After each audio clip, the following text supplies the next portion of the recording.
Deer monkeys, python image control video সিরিজের next ভিডিওতে তোমাদেরকে স্বাগত। আজকের ভিডিওতে আমরা শিখব যে কিভাবে কোনো একটি ইমেজ এডিটিং সফটওয়্যারের মধ্যে হোয়াইট বা ব্ল্যাঙ্ক একটা ক্যানভাসকে কী করে বানাতে হয় সে পদ্ধতিটা শিখব। তো এই সিরিজে আমরা একটি একদম বেসিক থেকে একদম স্ক্র্যাচ থেকে বলা যেতে পারে একটা সফটওয়্যারকে একটু একটু করে বেটার করার চেষ্টা করছি, যেখানে পাইথন বিভিন্ন রকম টুলস আর মডিউলের সাহায্যে আমরা ওই সফটওয়্যারের মধ্যে, অর্থাৎ ওই সফটওয়্যারটাকে সফটওয়্যারটা যাতে ইমেজকে এডিট করতে পারে বা ইমেজকে এডিট করার সঙ্গে রিলেটেড পাইথনে যত রকম টুলস বা ফাংশনস রয়েছে সেগুলো একটু একটু করে শেখার চেষ্টা করছি এই ভিডিওতে। তো আজকে আমরা একটি হোয়াইট ব্ল্যাঙ্ক পেজ বা একটা হোয়াইট ক্যানভাস বানানোর পদ্ধতি শিখব। আচ্ছা, ফটোশপ সফটওয়্যারটা আমরা সবাই শিখেছি। তো ফাইলে ক্লিক করে নিউতে ক্লিক করলে বা কন্ট্রোল এন বাটনটা কিবোর্ড থেকে প্রেস করলে একটা নিউ উইন্ডো খুলে যায়। ওই নিউ উইন্ডোর মধ্যে একটা মেজারমেন্ট ইউনিটের জায়গা থাকে, ওখানে বলতে হয় যে পিক্সেলে বা ইঞ্চিতে বা সেন্টিমিটারে, যে কোনো একটা উপায়ে আমাকে বলতে হবে যে কীভাবে কত বড় একটা হোয়াইট পেজ আমি চাই। তো ঠিক সেরকমই একটা বেসিক লেভেলে একটা হোয়াইট ক্যানভাস কী করে আমরা আমাদের সফটওয়্যারের মধ্যে বানাবো কীভাবে দেখো। ফাইলে গিয়ে নিউতে ক্লিক করছি, এরকম ছোট্ট মতন একটা উইন্ডো খুলছে। আর এখানে আমি যদি কোনো একটি নাম্বারকে চুজ করে দিই, না এই যে নাম্বারটা আছে না 1024/768, আর স্কেলটাকে দেখো লেফট রাইট করে নাম্বারটা কম বেশি করানো যাচ্ছে। তো এইটা হচ্ছে তোমার এই যে নিউ উইন্ডো, এটাই আমাদের নিউ উইন্ডো। হ্যাঁ, ঠিক আছে, এটাই নিউ উইন্ডো। এখানে তেমন বেশি কিছু ফ্যাসিলিটি নেই আমি জানি, কিন্তু পরে আস্তে আস্তে এটাকে বেটার করা যেতে পারে। তো এটা একদম বেসিক লেভেল বললামই তো। তো এখান থেকে ওই যে ক্রিয়েট বাটনে ক্লিক করলাম, দেখো হোয়াইট ক্যানভাস একটা তৈরি হয়ে গেল। আর এই হোয়াইট ক্যানভাসের মধ্যে তুমি কোনো পেন্সিল দিয়ে দাগ টানতে পারবে বা রবার দিয়ে মুছতে পারবে, ঠিক আছে। তো এই নিউ উইন্ডোটা, এই ছোটো নিউ উইন্ডোটা কী করে এলো, ফাইলে ক্লিক করে, ফাইল মেনুতে ক্লিক করে নিউ বাটনে যখন আমরা ক্লিক করেছিলাম তখন এলো। তারপরে এখান থেকে যখন ক্রিয়েটে ক্লিক করলাম তখন এই হোয়াইট পেজটা তৈরি হলো। তো এবার আমরা কোডগুলো নিয়ে আলোচনা করি, দেখে নাও। সবার প্রথমে তোমাদের নজরে আনতে চাই আমি লাইন নাম্বার টু ফ্রম টিকে ইন্টার ইম্পোর্ট ফাইল ডায়ালগ। এটা তো ইম্পোর্ট আগে করেও ছিলাম। তো এখানে মেসেজ বক্স, এখানে এই ফাইল ডায়ালগ তো অন্য প্রয়োজনে আমরা এটা ইম্পোর্ট করেইছিলাম আগে। তো কমা দিয়ে এর সঙ্গে মেসেজ বক্সকেও ইম্পোর্ট করা হয়েছে, ঠিক আছে। তো যদি তোমাদের সফটওয়্যারে মেসেজ বক্স ইম্পোর্ট করা না থাকে তাহলে মেসেজ বক্সটা ইম্পোর্ট করে নিতে হবে। নেক্সট তোমাদের নজরে আমি আনতে চাই, আচ্ছা দেখো এখানে 21 নম্বর লাইন একটা আছে এখানে। এই লাইনটাতে আমি ওপেন ইমেজ ফাংশানটা তো আগে থেকে বানানোই আছে, ঠিক আছে। ওপেন ইমেজ ফাংশানটা এখন আমি বানাইনি, এটা বানানোই আছে। তবে ওপেন ইমেজ ফাংশানটার মধ্যে এই যে জায়গাটা আমি সিলেক্ট করে রেখেছি, তো ওপেন ইমেজ ফাংশানের মধ্যে এইখানে একটা ইফ আর তার আন্ডারে আর একটা ইফ দেখো রয়েছে, আর তার নিচে রিটার্ন রয়েছে। মানে আমি বলতে চাইছি 24, 25 এবং 26 নম্বর লাইনটা, এই তিনটে লাইনকে অ্যাড করা হয়েছে। তবে আমি বলে দিচ্ছি তিনটে লাইন কিন্তু এই মুহূর্তে কাজ করছে না। আমি এখানে কী চাইছিলাম, অ্যাকচুয়ালি আমি কনফার্ম হতে চাইছিলাম যে আগে ইউজার ওপেন ইমেজে ক্লিক করে যখন একটি ইমেজকে ওপেন করবে এবং ইমেজের মধ্যে কোনো এডিট করবে, তারপরে যদি সে ফাইলে ক্লিক করে নিউ বাটনে ক্লিক করে, তখন আগে ইউজারকে বলবে যে ইমেজটা যেটা আপনি এডিট করেছেন সেটা আগে সেভ করুন, নয়তো এটা ডিস্ট্রয় হয়ে যাবে।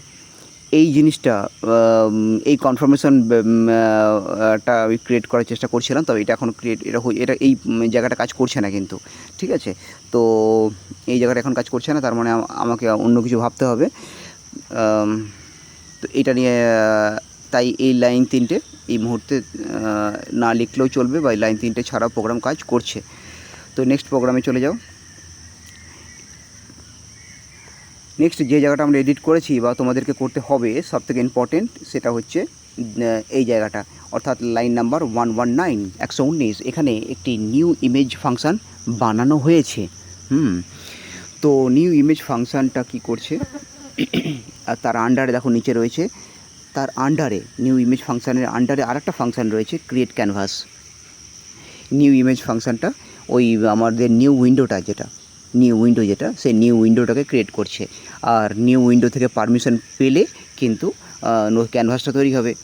তাই ওই ক্যানভাসটা তৈরি হচ্ছে কিন্তু নিচে ক্রিয়েট ক্যানভাস ফাংশনটার সাহায্যে। তো ওইটা নিয়ে পরে আলোচনা করছি, আগে আমরা নিউ ইমেজটা নিয়ে আলোচনা করি। নিউ ইমেজের মধ্যে পরপর যে পরপর যে সেগমেন্টগুলো রয়েছে, ফার্স্ট সেগমেন্টে দেখো রয়েছে ক্রিয়েট এ নিউ উইন্ডো। একটা নিউ উইন্ডো আমাদের ক্রিয়েট করা দরকার। নিউ উইন্ডো ক্রিয়েট করার জন্য ডাইমেনশন আন্ডারস্কোর উইন্ডো নামে একটি ভেরিয়েবল বানানো হয়েছে, ইকুয়াল টু টিকে dot top level. Top level কেন লিখতে হয়? টপ লেভেল লিখতে হয় কারণ কি, সেকেন্ডারি কোনো একটি উইন্ডো, প্রাইমারি উইন্ডোটা তো মেন উইন্ডো, যেটা আমাদের মেন সফটওয়্যার। তো সেকেন্ডারি কোনো একটি উইন্ডো ক্রিয়েট করার জন্য টপ লেভেল কিওয়ার্ডের সাহায্য নিতে হয়। যারা টিকে ইন্টারের বেসিকটা জানো তারা হয়তো বুঝে যাবে। আচ্ছা, তার মধ্যে আমরা রুটকে পাস আউট করে দিয়েছি। নেক্সট এখানে আমরা টাইটেল লিখেছি, টাইটেল লেখা আছে সেট ডাইমেনশন। টাইটেল অর্থাৎ যে ছোটো উইন্ডোটা খুলছে, সেই ছোটো উইন্ডোটার উপরে একটা টাইটেল বার থাকবে। ওই টাইটেল বারে কী লেখা থাকবে সেটা এখানে লেখা আছে। তোমরা চাইলে অন্য কিছু লিখতে পারো, যেমন বারবার আমি বলছি যে নিউ উইন্ডো, কিন্তু ওখানে অ্যাকচুয়ালি আমি লিখে রেখেছি সেট ডাইমেনশন।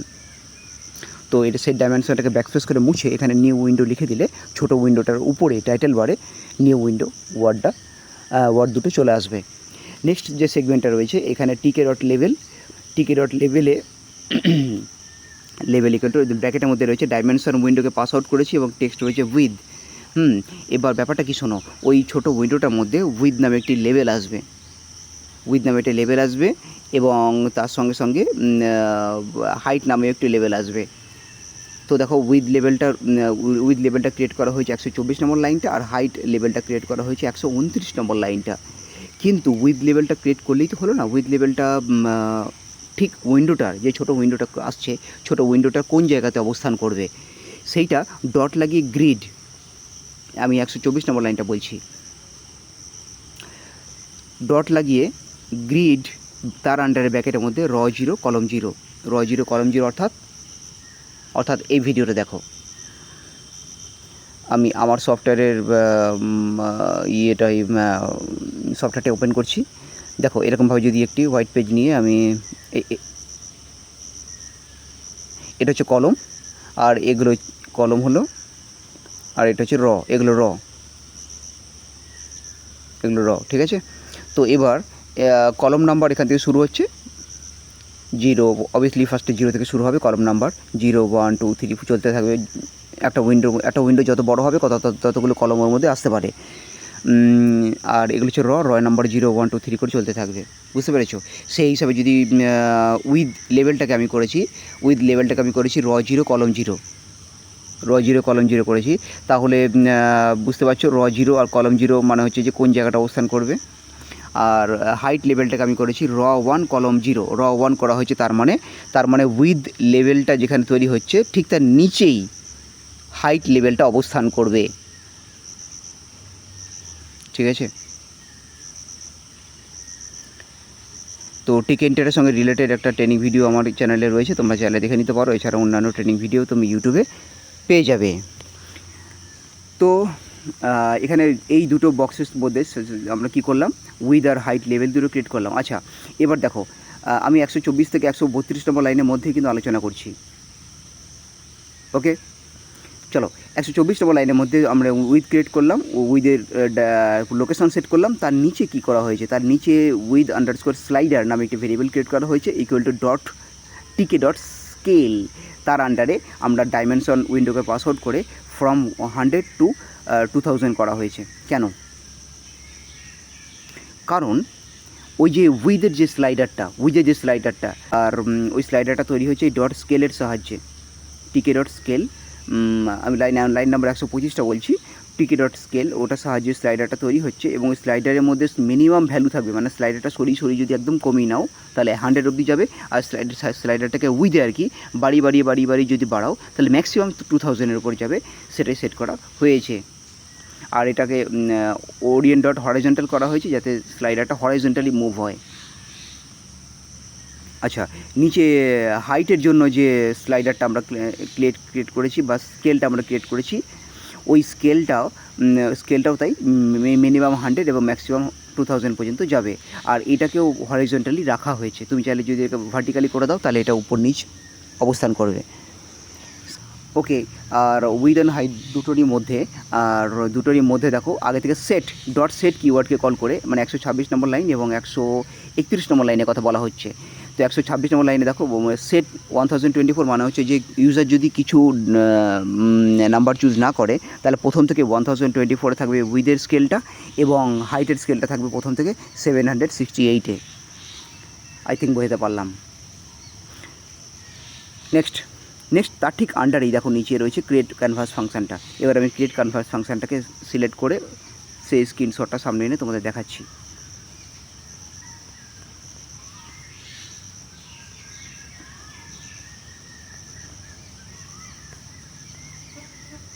ক্রিয়েট ক্যানভাস, তো ক্রিয়েট ক্যানভাসটা কী করছে, ক্রিয়েট ক্যানভাসটার মধ্যে কিছু গ্লোবাল ভেরিয়েবল ক্রিয়েট করা হয়েছে, দেখতেই পাচ্ছ তোমরা।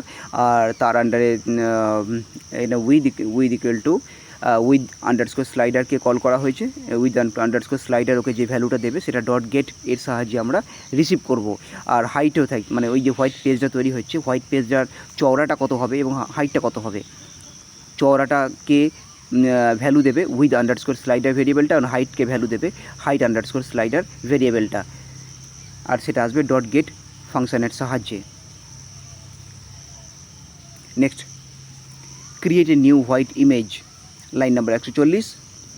তো এখানে অরিজিনাল আন্ডারস্কোর আইএমজি যে ভেরিয়েবলটা আগেই তৈরি করা হয়েছিল সেটাকে এখানে কল করা হয়েছে, যার সাহায্যে আমরা কী করছি, একটা ইমেজ ক্রিয়েট করছি, ইমেজ ডট নিউ, একটা নিউ ইমেজ ক্রিয়েট হচ্ছে যেটা 8GB মোডে থাকবে ইমেজটা, এবং তার মধ্যে আমরা উইথ এবং হাইটকে ট্রান্সফার করে দিচ্ছি, আর যার কালার হবে হোয়াইট কালার।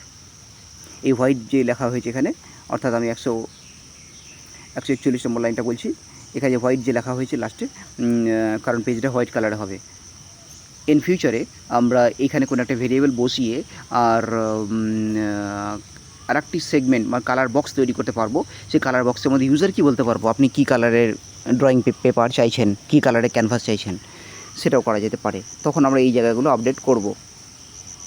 তার নিচে অরিজিনাল আন্ডারস্কোর আইএমজির মধ্যে অরিজিনাল আন্ডারস্কোর আইএমজি ডট কপিকে ক্রিয়েট করা হয়েছে, এবং তার মধ্যে আমরা image underscore saved equal to true এটা লেখা হয়েছে। তার নিচে আনডু আন্ডারস্কোর স্ট্যাককেও এখানে উল্লেখ করা হয়েছে।